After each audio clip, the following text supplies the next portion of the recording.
வாழ்க வையகம், வாழ்க வளமுடன், வாழ்க வையகம், வாழ்க வளமுடன். இந்த காணொலியில் பார்வை இருப்பது கள்ளக்குறிச்சி வழக்கறிஞர் சங்க முன்னாள் துணைத் தலைவர் PS வெங்கடேசன், பிரம்மஞானி, வாஸ்து நிபுணர். இந்த காணொலியில் பங்கேற்றுள்ளேன். இப்போது திருப்பாவை திருவம்பாவை அப்படின்னு தெரியும். மாதங்களிலே சிறந்தது மார்கழி. மார்கழியில் தான் திருப்பார்கடல் கடையப்பட்டது. அமிர்தம் கிடைத்து எல்லோரும் ஆரோக்கியம் பெற்ற நாள் மார்கழி மாதம். இன்னைக்கு ஆருத்ரா தரிசனம் கொண்ட மார்கழி மாதம். மார்கழி திருவாதிரை மார்கழி மாதத்திலே ஆருத்ரா தரிசனம் கிடைக்கக்கூடிய நாள் மாதம். வைகுண்ட ஏகாதேசி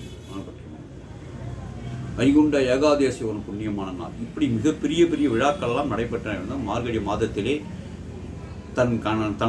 கன்னி பெண்களான 20 வயது முதிர்ந்த கன்னி பெண்கள் அனைவரும் தன்னுடைய கோயிலை விடியல்காலையில் எழுந்து நீராடி 5 மணிக்கெல்லாம் சென்று பெருமாள் கோயில், சிவன் கோயிலில் போய் வழிபட்டு அந்த பொருளை கலந்து கொண்டு அந்த பக்தி தரத்துடன் இருந்தால் நமக்கு நல்ல கணவர்கள் அமையறதுக்கு வாய்ப்பு இருக்கிறது. அந்த அதிகாலையில் எழுந்தும்போது நம்முடைய உடல் ரீதியான பாதிப்பு எப்படின்னு கேட்டீங்கன்னா, அந்த மார்கழி மாதத்தை பனிமூட்டத்தில் எழுந்து நீரால் பச்சை தண்ணியில் குளிக்கும் பொழுது மனமும் தூய்மை அடைகிறது. ஆன்மீக ரீதியாக சொல்கிறேன், மனம் தூய்மை அடைகிறது. நற்சிந்தனைகள் உருவாகும். நெகட்டிவ் தாட்ஸ் அனைத்தும் அழிக்கப்படுகிறது. எதிர்மறை சிந்தனை உங்களுக்கு வரவே வராது. நல்லது எல்லாரும் நல்லா இருக்கணும், எல்லாரும் நல்லா அந்த ஒரு மிகப்பெரிய தாக்கம் ஏற்படும். பிரம்மர்கள் இன்னும் சொல்லப்போனால் மார்கழி மாதங்கள் அனைத்து தேவர்களும் பூலோகம் வருவதாக ஐதீகம். வருடம் ஒரு முறை வருகிறார்களாம். மேலோகத்திலிருந்து ஆன்மீகத்திலே ஐதீகம் சொல்கிறாங்க. தேவர்கள் அனைவரும் இறைவனை என்ன சொல்லப்போனால் அந்த பிரதோஷம் நடைபெறுகிறது என்றால், பிரதோஷம் நடைபெறுவதால் திருப்பார்கடலில் கடந்து அந்த அமிர்தத்தை தேனை எடுத்து அமிர்தத்தை உண்ட மக்கள் சிவபெருமானை அந்த சாய்ந்த போது அந்த பன்றி ரூபம் எடுத்து வராக முகம் எடுத்து அந்த மந்திரமலையை தாங்கி அந்த அமிர்தம் பெற்றதாக சொல்லுவார். அதற்கான உதவி பண்ணவர்கள் அந்த அமிர்தம் விஷமாக ஃபஸ்ட்டு விஷம்தான் கடலில் ஏற்படுது. அந்த விஷத்தை எல்லாம் சுந்தரரை அனுப்பி சிவபெருமான் முறையிட்டவுடனே பார்க்கடலே கடைய முடியவில்லையே என்று கருதி கொண்டு சிவபெருமானிடம் முறையிட்டார்கள். தேவர்களும் அசுரர்களும் முறையிட்டார்கள். உடனே சிவபெருமான் சுந்தரா நீ சென்று அந்த ஆழகால விஷத்தை திரண்டி எடுத்து வா என்றார். எலுமிச்சம்பழம்போர் திரண்டி விட்டார்.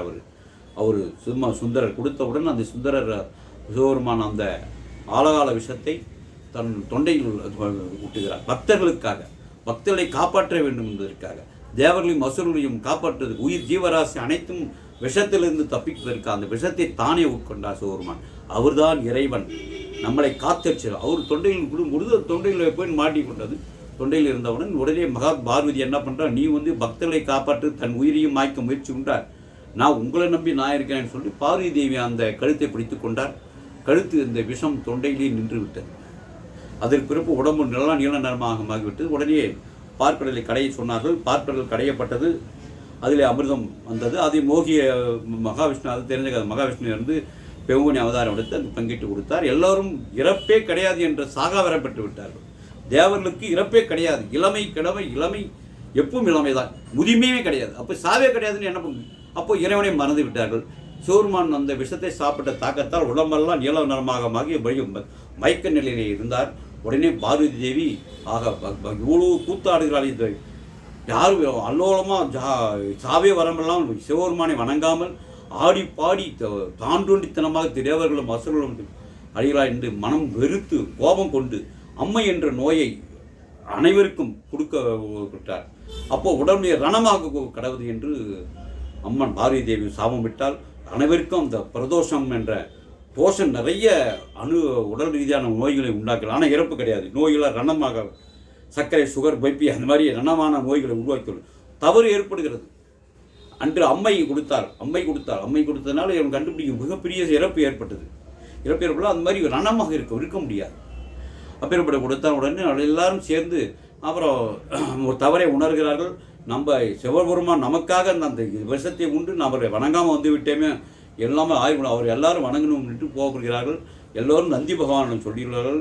சிவபெருமான் கோபமாக இருக்கிறார். அம்மா குரமாக போனால் இன்னும் நிறையா அம்மையை கொடுத்துருவா நமக்கு என்று கிட்ட போகாமல் நந்தி தேவரை வழிபடுகிறார்கள். நந்தி தேவரை வழிபட்டு நந்தி தேவரை சொல்கிறார்கள், நந்தி தேவரை என்னை மன்னித்தாயுள்ளம் கொண்டு இந்த மக்களை அறியாது செய்த பிழைகளை மன்னித்தரல வேண்டும், எங்களுக்கு அந்த ரணங்களை போக்கி ஓய்வு இல்லாத செல்வ வளத்தை கொடுக்கணும் அப்படின்னு நந்தி தேவர்கிட்ட கேட்குறாரு. நீ தான் பரிந்துரை பண்ணணும்னு சொல்கிறார்.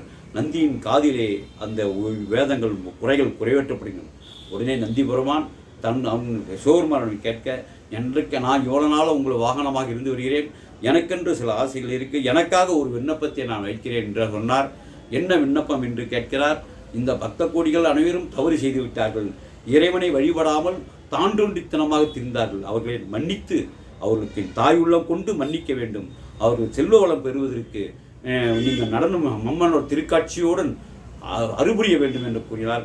உடனே சிவபெருமான், என்றும் கேட்காது நீ வரத்தை நான் உனக்கு கொடுப்பு எப்பவே கொடுக்கிறேன், நீ இதற்காக கேட்கிறாய், நான் அளித்தேன் என்றார். அதன் முதல் சிவபெருமான் அந்த விஷத்தை சாப்பிட்டதனால் ஆடுகிறார், நடனம் முடிகிறார், திருக்காலயத்திலே நடனம் முடிகிறார்.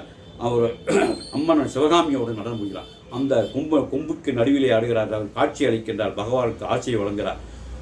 பஞ்சபூத ஆக்கள் அழித்து முப்பெரும் அந்த அப்பேற்பட்ட நாள் தான் இந்த மார்கழி மாதம்.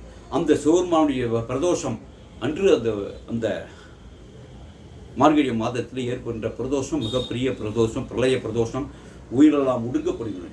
இன்றைக்கு சிதம்பரம் தான் உலகத்தின் விஞ்ஞானிகள் கண்டுபிடித்து விட்டார். உலகத்தின் மையப்பகுதி சிதம்பரம் தான். சிதம்பரமுடைய பாதம் தூங்கிய பாதம், காலில் ஊன்றிய பாதமே சிவனுடைய மைய வினாதி.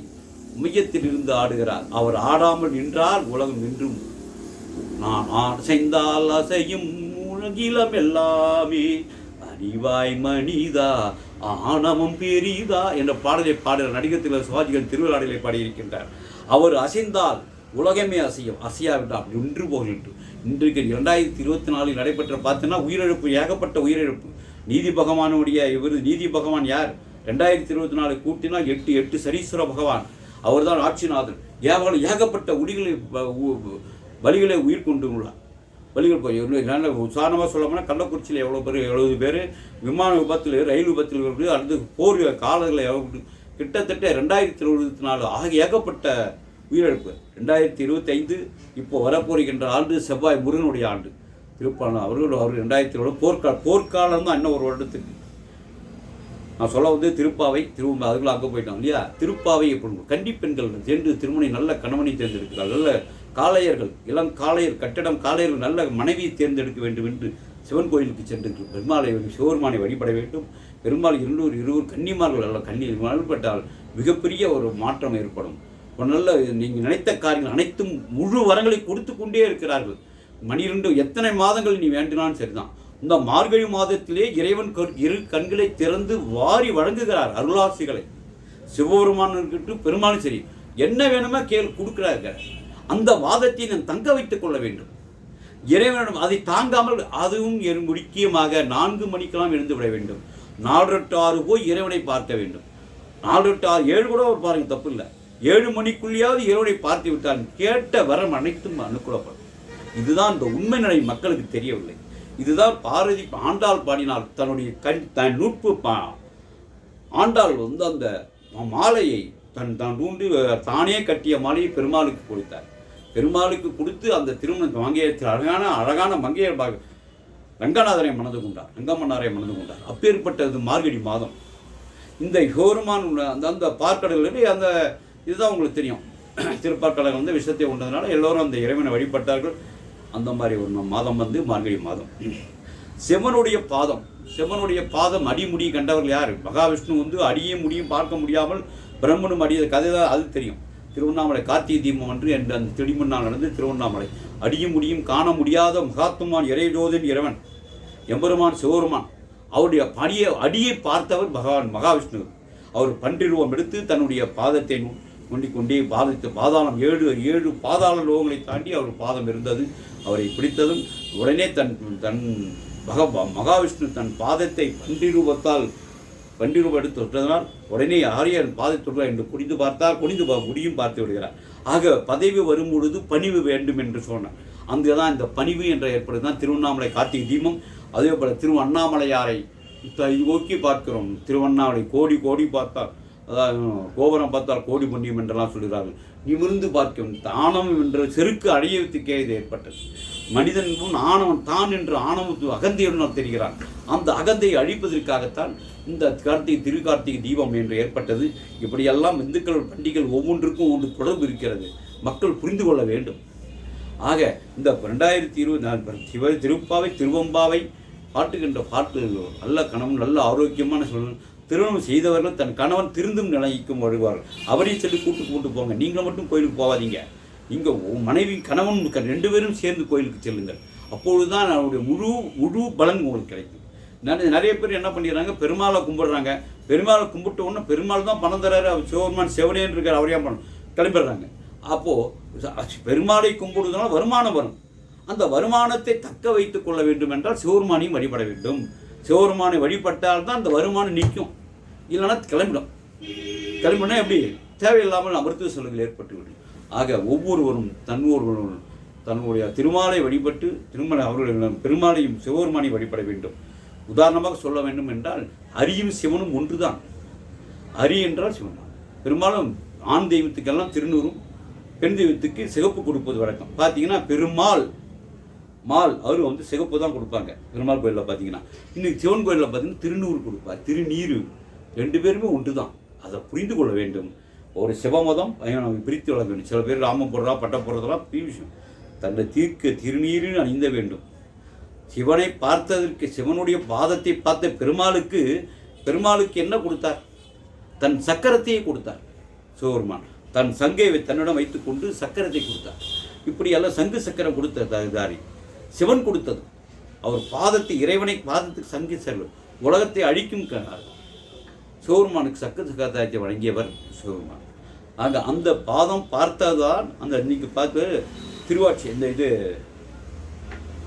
ஒவ்வொரு பெருமாள் கோயிலையும் வைப்பார்கள். இந்த படி வச்சாங்க. அந்த படிநிலை கோபுரம் மாதிரி வைப்பாங்க. திருப்பாதம், அந்த சிவனுடைய பாதம் தான் தன்னுடைய அந்த பக்தி. அது பேர் கார்த்திகை மாதம் முடிந்து இறைவனை பார்த்த மகாவிஷ்ணு கார்த்திகை மார்கழி மாதத்திலே தன் மக்களை இறைவனை காணுவதற்காக வைகுண்டத்துக்கு செல்கிறார். வைகுண்டம் செல்லாத வடக்கு வாசல் வழியாக உள்ள போகிறார். இறைவனை பின்னோக்கி மக்கள் செல்கிறார்கள். அதுதான் சொர்க்க வாசல் என்று இருக்கிறார்கள். இறைவன் முக்தி அடைவதற்காக எல்லோரும் அவனுடைய இறைவனை தரிசனிக்காக அழைத்து செல்கிறார். மோகினி அவதாரம் இருந்து மகாவிஷ்ணு கொடுத்த அந்த மக்களை அனைத்துக்கு சென்று வடக்கு வாசல் ஆக்குகிறார். வடக்கையா வாசல் போய் மேற்கு வாசல் போகிறது, ஏன் கிழக்கு வாசல் போகிறது? வடக்கு வாசல் தான் சிவபெருமான் இருக்கிறார். இமயமலை கைலாயநாதன், பர்வதமலை ராஜகுமார், ஓம் என்னும் பிரணவ பொருள் அங்குதான் இருக்கிறது. அதை பார்ப்பதற்காக அழைத்து செல்கிறார் பெருமாள். ஆக இதுதான் வைகுண்ட வாசல். மக்கள் உணர்ந்து கொள்ள வேண்டும். இந்துக்கள் பண்டிகை ஒவ்வொன்றும் ஒன்றுக்கொன்று தொடர்புள்ளவை. இது நாம் புரிந்து கொண்டால் எல்லா நாளும் நல்ல நாளே. வாழ்க வையகம், வாழ்க வளம்.